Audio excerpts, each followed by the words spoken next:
Salam əziz şagirdlərim, bugün feilin zamanları ilə izahlarımıza davam edirik. Zamana görə dəyişmək feili digər nitq hissələrindən fərqləndirən əsas xüsusiyyətlərdən biridir. Nəzər ki, məsələn, sifətdə deyirdik ki, onun dərəcəyə görə dəyişməsi onun əsas xüsusiyyətlərdən biridir. Feildə də həmçinin dedik ki, zamana görə dəyişmək feili digər nitq hissələrindən fərqləndirən əsas xüsusiyyətlərdən biri olmuş olacaq. İşin icrası bitə, davam edə, gələcəkdə icra oluna bilər. Buna görə də feilin 3 zamanı var. Keçmiş zaman, indiki zaman və gələcək zaman. İndi bu 3 dənə zamanın xüsusiyyətlərinə baxaq. Keçmiş zamandan başlayaq. Şühudi keçmiş zaman və nəqli keçmiş zaman deyə iki qrupa böləcəyik və şühudi keçmiş zamanda hərəkətin icrasını şahidlik yolu ilə bildirəcək bu şühudi keçmiş zaman və hərəkəti şahidi olan görən danışmış olur.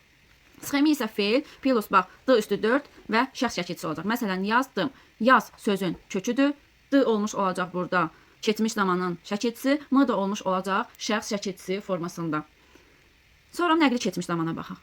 Əvvəl icra olunmuş hərəkəti bildirəcək nəqli keçmiş zaman, hadisəni görən yox, eşidən danışır. Sxemi isə feil plus mış üstü 4 şəkilçisidir və şəxs şəkilçisi. Bax, nə deməkdir bu? Baxaq. Yazmışam, məsələn, yaz sözün köküdür. Mış burada nəqli keçmiş zaman şəkilçisidir. Sonda am isə şəxs şəkilçisi olmuş olacaq.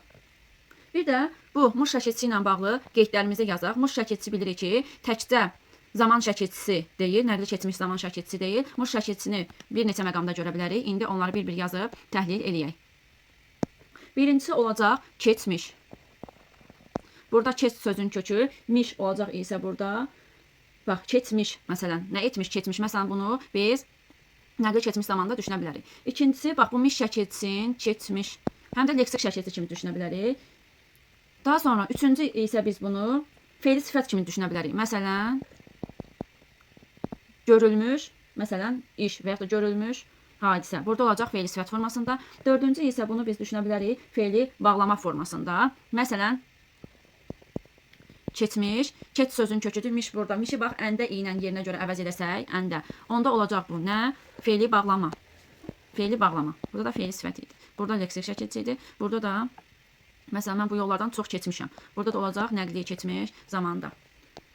Bir də bunu deyim ki, şühudi keçmiş zaman, deməli, üçüncü şəxsdə dır şəkilçisini qəbul eləmir. Onu da qeyd olaraq yazın ki, şühudi keçmiş zaman, üçüncü şəxsdə dır üstü 4 də bilirsiniz bu formada yazırsınız.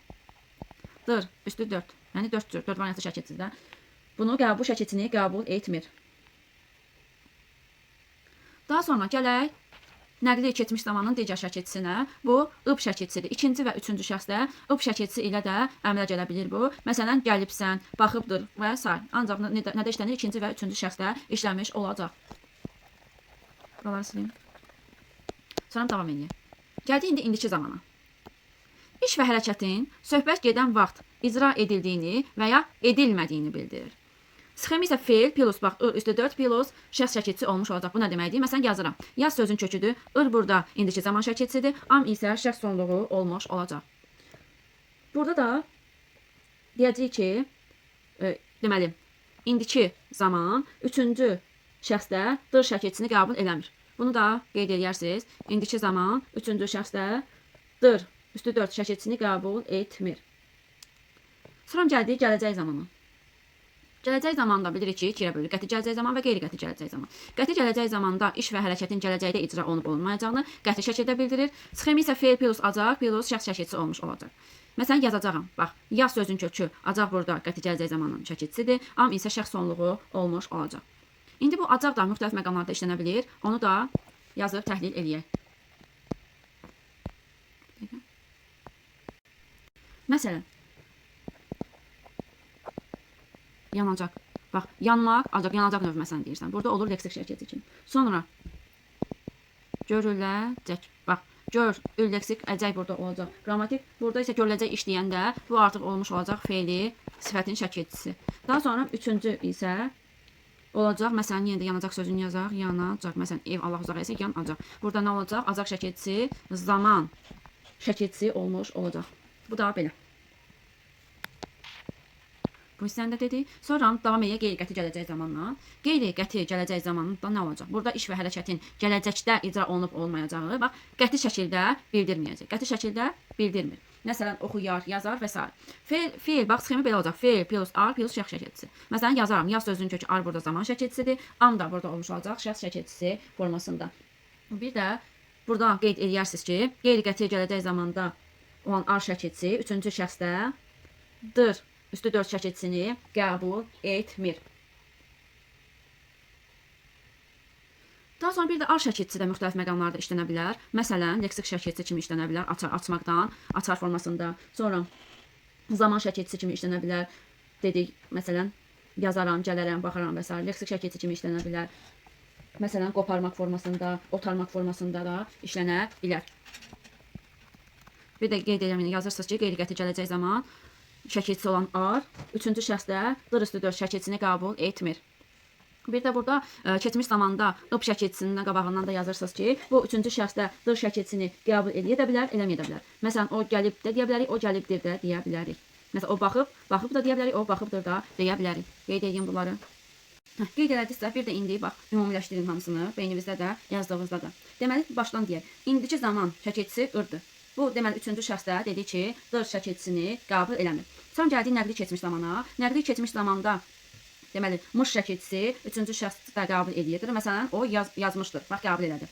Amma ıb dedi ki, nəqli keçmiş zaman şəkilçisi ıb üçüncü şəxsdə dırı qəbul edə bilər, eləməyə bilər. Sonra gəldik şöhidi keçmiş zamana. Şöhidi keçmiş zamanda da dırdı bilirik şəkilçisi və üçüncü şəxsdə o dır şəkilçisini qəbul eləmir. O, məsələn, yazdıdır demək olmur da ona görə. Gəldik gələcək zamana. Gələcək zamanda isə, məsələn, acaq şəkilçisi qəti gələcək zamanda. Bax, nümunə ilə göstərək. O yazacaq, o yazacaqdır. Gördük, burada da deməli nə oldu? Qəbul edə bilər, eləməyə də bilər. Ar şəkilçisinə baxaq gələcək zamanın, qeyri-qəti gələcək zaman təbii ki. O baxar. Bax, o baxardır deyə bilirik? Yox. Deməli, bu da qəbul etmir. Ümumiləşdirək. Deməli, nəqli keçmiş zamanın ıb şəkilçisi ilə gələcək zamanda acaq şəkilçisi üçüncü şəxsdə dırı qəbul edə də bildi, eləməyə də bildi. İndiki zaman şəkilçisi ır, şöhidi keçmiş zaman şəkilçisi d və gələcək zaman, qeyri-qəti gələcək zaman şəkilçisi ar, üçüncü şəxsdə dırı ümumiyyətlə qəbul eləmir. Qəbul edənlər də hansılar oldu? Qəbul edən də deməli oldu nəqli keçmiş zamanda mış şəkilçisi. Üçüncü şəxsdə dırı qəbul etdi. Bax, bunların hər birini dedim, ümumiləşdirin, videonu saxlayıb qeyd edərsiniz. İndi davam edək qeydlərimizlə. Qeydimizdə deyir ki, ıb şəkilçili nəqli keçmiş zamanda və acaq şəkilçisi qeyri-qəti, daha doğrusu qəti gələcək zamanda olan sözlərdə üçüncü şəxs xəbərli şəkilçisi işlənə bilər, işləməyə də bilər. Bunu bayaqlarda dedik. Bax, burada da qeyd formasında deyilir ki, nəqli keçmiş zamanda olan ıb şəkilçisi, bir də dedi ki, qəti gələcək zamanda olan acaq şəkilçisi üçüncü şəxsdə dır şəkilçisi qəbul edə bilər, eləməyə də bilər. Ib şəkilçisi nəqli keçmiş zaman və fe'li bağlama şəkilçisi kimi işlənir və bunları fərqləndirmək üçün nə etməliyik? Bax, ıb şəkilçisi söz, əgər dır şəkilçisini qoşmaq lazımdır. Baxaq görə nə zaman olmur, nə zaman olmur. Məsələn, kitabları götürüb. Kitabları götürübdür. Bax, məna pozulmur. Deməli, məna pozulmursa, bu zaman şəkilçisidir. Amma kitabları götürüb getdi. Kitabları götürübdür, getdi deyə bilirik? Yox, deyə bilmirik. Deməli, burada da olacaq fe'li bağlama şəkilçisi. Bu qədər bəsit. Deməli, dır artıra biliriksə, o olur zaman şəkilçisi. Dır artıra bilmiriksə ıbdan sonra, bu isə olacaq fe'li bağlama şəkilçisi. Qeyd üçün 3-də isə deyir ki, bizə mış fe'li sifət şəkilçisi olanda hansı sualına cavab verir, zaman şəkilçisi olanda isə hansı sualına cavab vermir. Məsələn, yazılmış əsər, hansı əsər, yazılmış əsər. Burada gördüyümüz kimi hansı sualına cavab verdi? Deməli, fe'li sifətdir. Amma əsər yazılmışdır. Bax, burada isə nə etmişdir sualına cavab verir. Deməli, burada yapmış nədir? Zaman şəkilçisidir. Bu da belə. İndi keçək qeyd 4-ümüzə görə burada nə deyir bizə? Burada da deyir ki, indiki və qeyri-qəti gələcək zamanlar üçüncü şəxsin cəmində işlənəndə şəkilçilərin samiti l kimi tələffüz olunur. Məsələn, qaçırlar olur qaçırlar formasında. Açarlar olur qaçarlar, bax olur qaçarlar formasında tələffüz olunacaq. Bu da belə. Bəzən ola bilər ki, bax elə söz ola bilər ki, onu tələffüzünə görə həm fe'l, həm də isim kimi düşünə bilərsiniz. Bax, onu da yazıram, qeyd edin. Məsələn, bizə verilə bilər açarlar sözü. Bunun tələffüzünü iki cür düşünə bilərik. Bir ola bilər ki, açarlar formasında. Məsələn, deyirsən ki, oradayı açarlar mənimdir. Burada açarlar isim kimi işlənir. Amma bax, açarlar formasında əgər bizə tələffüzü verirsə, onda deyirik ki, burada artıq fe'ldən söhbət gedəcək. Deyirsən ki, məsələn, qapını açarlar. Burada da fe'l formasında düşünə bilərik. Yəni tələffüzünə görə bu fərqlənmiş olacaq. Amma yazılış gördüyümüz kimi eynidir. Amma tələffüzlər fərqlidir və bu tələffüzə görə də biz onun isim yoxsa fe'l olduğunu deyə bilirik. Bu qeydimiz də dedik. Burada. İndi gəlirik fe'lin şəxsə və kəmiyyətə görə dəyişməsinə. Bax, deyir fe'llər şəxsə və kəmiyyətə görə dəyişə bilib bilməməsi baxımından iki qrupa bölünəcək. Şəxsə və kəmiyyətə görə dəyişə bilənlər olacaq təsriflənən fe'llər, şəxsə və kəmiyyətə görə dəyişə bilməyənlər isə olacaq təsriflənməyən fe'llər. Və bu təsriflənən fe'llər deyəndə fe'lin şəkilləri ağlımıza gəlməlidir. Bunlara da əmr, xəbər, arzu, vacib, lazım və şərt şəkli daxildir. Təsriflənməyən fe'llərə isə məsdər, fe'li sifət və fe'li bağlama daxil olmuş olacaq. İndi baxaq, bax, şəxslər özdə dəyişməyə bax. Bax, mən gəlirəm, sən gəlirsən, o gəlir, biz gəlirik, siz gəlirsiniz, onlar gəlirlər. Bax, gördük, burada hansı şəxsdə olduğun biz müəyyən edə bilirik bu şəxs sonluğu ilə. Amma təsriflənməyən fərdə mən gələndə, sən gəl, bax, bu əvvəlki hissəni sil. Bax, hamısında gördüyün gələndə, bax, müəyyən edə bilmirsən də bu hansı şəxsdədir. Birinci şəxsin təkindədir, cəmindədir, yoxsa ikinci şəxsin təkindəmi, cəmindədirmi? Bunları müəyyən edə bilmirsən. Ona görə onlara deyirlər təsriflənməyən feillər. Və təsriflənən feillərdə şəxsə görə dəyişmə aydın şəkildə gördük ki, görünür. Ancaq təsriflənməyən feillərdə isə gördüyümüz üzrə dəyişmə olmur. Əvvəlindəki şəxs əvəzliklərini silsək, təsriflənən feillərin şəxsini yenə də bərpa eləmək olur. Lakin təsriflənməyən feillərdə belə bir məqamı yoxladıq. Gördük ki, nədir? Mümkün deyil. Gəldik feilin təsriflənən formalarına, şəkillərinə. Və bu şəkillər də bildiyimiz kimi bax qrammatik şəkilçidir. Burada göstərirəm, yadımızda qalsın. Feilin şəkilləri iş görənin nə idi? Subyekt. Subyektin, yəni görülən işə münasibətini bildirəcək və şəxs işin icrasını əmr yaxud xahiş edə bilər, xəbər verə bilər, vacibliyini, lazım olduğunu bildirə bilər və yaxud da arzu edə bilər. Feilin şəkilləri müəyyən qayda ilə düzəldir. Bunlar necə olacaq? Bax, sxemi belədir. Feilin kökü və ya başlanğıc forması, sonra feilin şəklinin əlaməti, yəni hansı şəkilçini qəbul edirsə o və plus da şəxs şəkilçiləri bərabər olmuş olur feilin şəklinə. Baxın, bu sxemdə düzəlmiş olacaq feilin şəkilləri. Əmr və xəbər şəkillərinin xüsusi şəkilçiləri yoxdur. Bax, bunu yadımızda saxlayırıq. Əmr və xəbər şəkillərinin xüsusi şəkilçiləri yoxdur. Ancaq xəbər şəklində bunun əvəzindən nə işlənir? Zaman şəkilçiləri işlənmiş olur xəbər şəklində. Və xəbər şəklindən başqa heç bir zaman şəkilçisini, bax, qəbul edir. Nə oldu? Xəbər şəklindən başqa, bax, heç bir şəkil zaman şəkilçilərini qəbul eləmir. Yadımızda saxlayaq bu qaydanı da. Yəni, digər feil şəkilləri zamana görə dəyişə bilmir. Lakin hamısının məzmununda gələcək zaman anlayışı var. Bax, nə dedi? Xəbər şəklindən başqa dedi ki, heç bir şəkil zaman şəkilçisini qəbul eləmir. Amma bunlar hamısının məzmununda, bax, məzmununda şəkilçi demir, məzmununda gələcək zaman anlayışı olmuş olur. İndi baxaq əmr şəklinə. Əmr, xahiş, məsləhət, təklif, nəsihət və sair bildirən feil şəklinə əmr şəkli deyəcəyik. Bu əmr şəklinin xüsusi bir şəkilçisi yoxdur. Məzmununda isə gələcək zaman anlayışı vardır.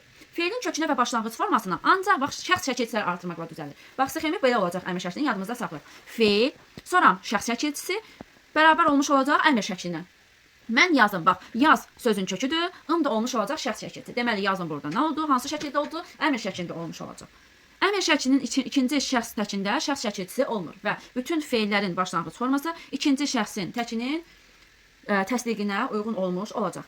Əmr şəklində ikinci şəxsin cəminin şəxs şəkilçisi vurğu qəbul eləmir. Yadımızda saxlayaq. Aparın, gətirin, yazın. Gördük, vurğu qəbul eləmədi.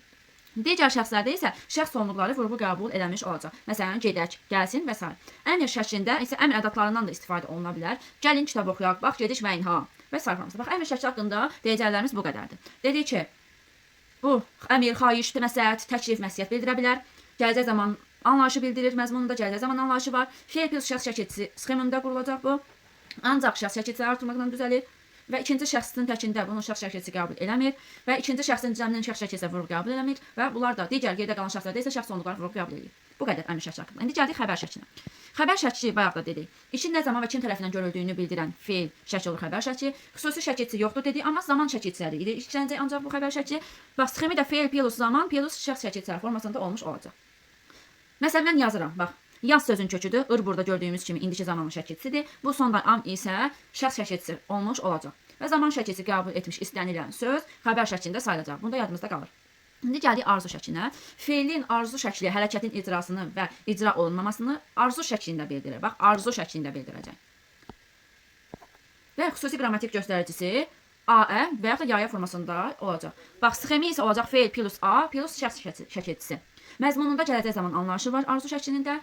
Çaş, gələk, barı, təki sözləri ilə də işlənə bilər. Çaş gedək, təki qəbul ola və s. formasında. Əmr və arzu şəkilləri birinci şəxsin bax cəmində formaca, yəni gözümüzlə görürük bu formaca eyni formada yazılacaq. Məsələn, yazaq sözünə baxaq. Bax. Bu arzu şəklində olanda yaz sözün kökü A burada qrammatik şəkilçisi, Q da qrammatik şəkilçisi olacaq. Yəni burada A şəkilçisinin parçaladıq A və Q formasında. Bax, burada da qeyd olunur. Amma bu əmr şəklində düşünəndə yaz sözün kökü A isə şəxs şəkilçisi olmuş olacaq. Deməli, bu yazaq sözünü həm yaz A və Q formasında, həm də yazaq formasında. Bax, bu sxemlərdə düşünə bilərik. Və arzu şəklində olan feilləri əsasən ədatlara görə də fərqləndirmək olur. Məsələn, gəl, oxuyaq. Burada deyəndə gördüyümüz kimi əmr şəklində olacaq. Çaş oxuyaq. Bax, burada arzu ədatından istifadə olunduğuna görə çaş. Bu da olmuş olacaq arzu şəklində. Arzu şəklində də deyəcəklərimiz bu qədər. İndi gəlirik vacib şəklinə. Feilin vacib şəkli hərəkətin icra olunmasını və ya olunmamasını vacib olduğunu bildirəcək. Və xüsusi qrammatik şəkilçisi də malı şəkilçisidir. Sxemi isə feil plus malı plus da şəxs şəkilçisi formasında olmuş olacaq. Və bu sxemdə yadımızda saxlayırıq. Məzmununda gələcək zaman anlayışı var. Mən yazmalıyam. Yaz sözün kökü, malı burada olacaq vacib şəklinin şəkilçisi, yam isə şəxs onluğu olmuş olacaq. Daha sonra bu vacib şəklinin inkarı həm ma, həm də deyil hissəci ilə düzəldə. Bax bunu yadımızda saxlayın. Düşə bilər ki, o hansı şəkildir ki, inkarını həm ma şəkilçisi ilə, həm də deyil hissəci ilə düzəldə bilirik. O vacib şəkildir.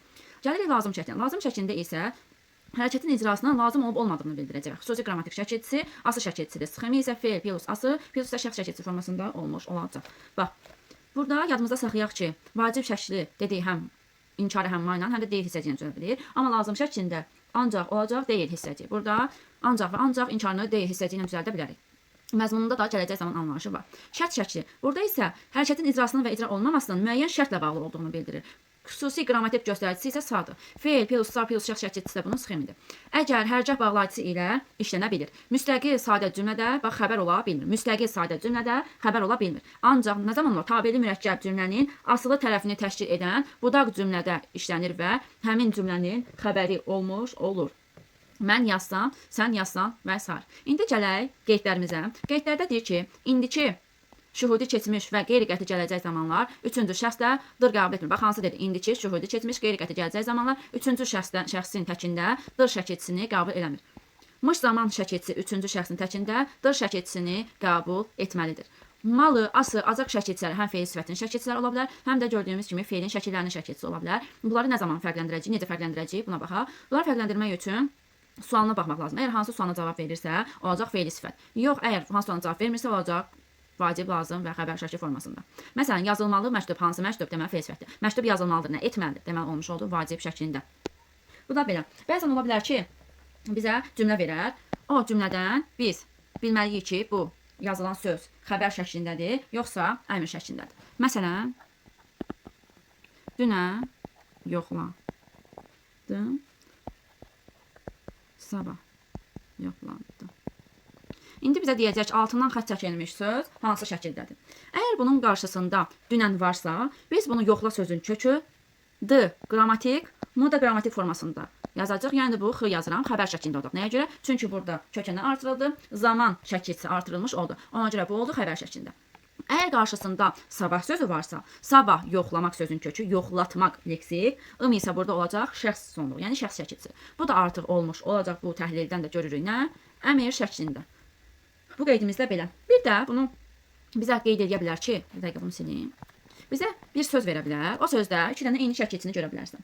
Və deyər ki, bu şəkilçilər de görüm ki, nə şəkilçilərdir. Məsələn, itirir. Bax, görürük. Burada iki dənə ir şəkilçisini gördük. İndi baxaq təhlil edək görə ki, bu hansı şəkildir? Bax, it sözün köküdür. İr burada leksik şəkilçisidir. Bu sondakı ir isə olacaq nə? Zaman şəkilçisi. Burada isə olur zaman şəkilçisi. Və yaxud da ki, qoparar sözünə baxaq. Qoparar. Qop sözün kökü ar burada leksik, növbəti ar isə zaman şəkilçisi olmuş olacaq. Bir də ola bilər ki, bir dənə bunu sileyim yazım. Bizə verər söz ötürdü. Bax, bu sözü yerinə görə müxtəlif formada təhlil edə bilərik. Məsələn, iki dəfə yazım bunu. Ötürdü. Bax, sual verin həm də buna. Biri var ki, deyirsən ki, mən onu tutaq ki, ötürdüm, nə edirdim. Bax, orada görürsən ki, nə edirdim. Gördün, sualda əgər hansı şəkilçilər görünürsə, bilin ki, o qrammatik şəkilçidir. Əgər görünmürsə, bilin ki, o leksik şəkilçidir. İndi bax, birinci təhlil edirik bunlar. Öt sözün kökü. Bax, ürü götürdü, ötürdü, nə edirdi, ötürdü. Burada olur zaman şəkilçisi. Bu deyərsən, bəs müəllim, sonda dün nədir? Bu isə olacaq hissəcik. İdi hissəciyinin şəkilçiləşmiş formasıdır. Sonra ötürdü, nə etdi? Bax, sualına cavab verirsən, nə etdi? Burada artıq görürük, ancaq d var sualda. Gördünüz, deməli d qrammatikdir.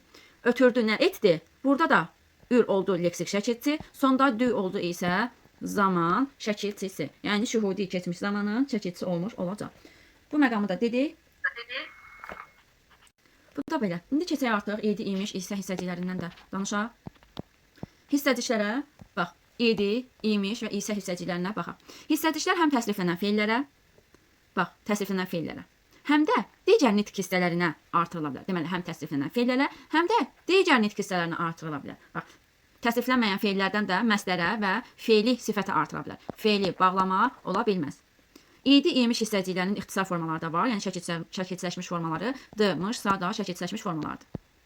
Bu hissəciklər birbaşa feilin kökünə və başlanğıc formasına bax nə deyir? Qoşula bilmir. Qoşula bilmir. Yadında saxla. Qoşula bilmir. Feilin şəkillərindən sonra gəlir. Bax, feilin şəkillərinin əlamətlərini dedik hər biri. Bax, bunlar hər biri feilin şəkillərindən sonra gəlir. Bu hissəciklərin təsriflənən feillərə artırılma qaydalarına baxaq. Bax, idi hissəciyin imiş və isə. Gördüyümüz kimi bax, sxemləri burada verilib. Feil, şəkilçisi, sonra idi, sonra isə şəxs şəkilçisi gəlir. Məsələn, oxumuşdum formasında. Feil, şəkilçisi, imiş hissəciyi, sonra şəxs şəkilçisi. Bax, həm də yadınızda saxlayın ki, bu imişdən sonra da şəxs şəkilçisi gələ bilər. Əvvəl də gəlmiş olar. Oxumuşmuşam. Burada birinci muş olur zaman, ikinci muş olacaq isə hissəciyi, bu sonda isə olur şəxs şəkilçisi. Amma oxumuşammışda birinci muş nə olacaq? Birinci muş olur şəkil şəkilçisi, sonra şəxs şəkilçisi, sonra isə hissəciyi gələcək. Feil plus şəkil şəkilçisi plus şəxs şəkilçisi plus isə olur. Oxumuşamsa. Bax, gördüyümüz kimi isədən əvvəl gəldi şəxs şəkilçisi. Bax, şəxs şəkilçisinin gəlmək məqamına diqqət yetirin. İdi hissəciyindən sonra gəldi. İmişdən həm əvvəl gələ bildi, həm sonra gələ bildi. Amma isə hissəciyindən isə şəxs şəkilçisi əvvəl gəlmiş oldu. Təsriflənən formaların şəkilçiləri ilə hissəciklərin fərqinə baxaq. Hissəciklər birbaşa feilin kökünə və başlanğıc formasına dedik qoşula bilmir. Amma şəkil şəkilçiləri ondan sonra artırıla bilir. Yəni feilin kökündən sonra artırılır. Məsələn, oxuyur. Bax, bu xəbər şəkilçisidir. Ona du-nu artırdıq. Bax, oxuyurdu. Birinci, bax, burada yur olur zaman şəkilçisi. Du isə olur idi hissəciyinin şəkilçiləşmiş forması. Hissəciklər vurğu qəbul etmir. Bax, vurğu qəbul eləmir hissəciklər. Oxuyurdu. Bax, du burada idi hissəciyinin şəkilçiləşmiş formasıdır və gördüyümüz kimi vurğu qəbul eləmir. Hissəciklər feil eyni anda, bax, hissəciklər feillə eyni anda iki hissəcik qəbul edə bilməz. Hissəcikdə olan feil eyni anda, bax, iki hissəcik qəbul edə bilər. Amma isə hissəciyi idi, imiş hissəciklərindən sonra artırılacaq. Bax, hissəciklər feil eyni anda iki hissəciyi qəbul edə bilər. Bu hansı hissəciyi desək? Bu isə hissəciyidir ki, isə hissəciyi idi, imiş hissəciyindən bax sonra artırıla bilər. Baxırdınsa, baxacaqmışlarsa, bax gördüyümüz kimi, baxırdınsa da d orada olur. İdi hissəciyinin şəkilçiləşmiş forması, sondayı sa isə olacaq isənin şəkilçiləşmiş forması. Daha sonra zaman şəkilçiləri d şühudi keçmiş, muş nəqli keçmiş və şərt sa şəkilçiləri birbaşa feilin kökünə və başlanğıc formasına artırılır. Məsələn, oxudu. Oxu sözün köküdür, d burada şühudi keçmiş zaman şəkilçisidir. Bunlar hissəciklərdən fərqli olaraq vurğu qəbul edir. Oxudu, gəlmişsən desə və s.